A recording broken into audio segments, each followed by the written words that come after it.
una reflexió més genèrica sobre la mort, que va des de l'edat mitjana fins als nostres dies. La mort és un tabú a la nostra societat, com ho ha estat el sexe, i la segona part és una mica al segle XXI quina mort ens porta. Partim de la base i de la teoria que ja al segle XXI creem una identitat digital, per tant, a més de la nostra identitat real, tenim una altra identitat. Quan morim, la identitat real desapareix i està tot fixat i tot regulat de com desapareix aquesta identitat.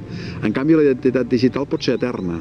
Ens vam adonar que començava a haver-hi també una vivència de la mort a través de les xarxes socials, a través d'internet, i que internet no és, com a vegades es pensa, un recurs tecnològic, sinó que també és una altra manera de relacionar-se, és una altra manera de conviure, una altra manera de compartir.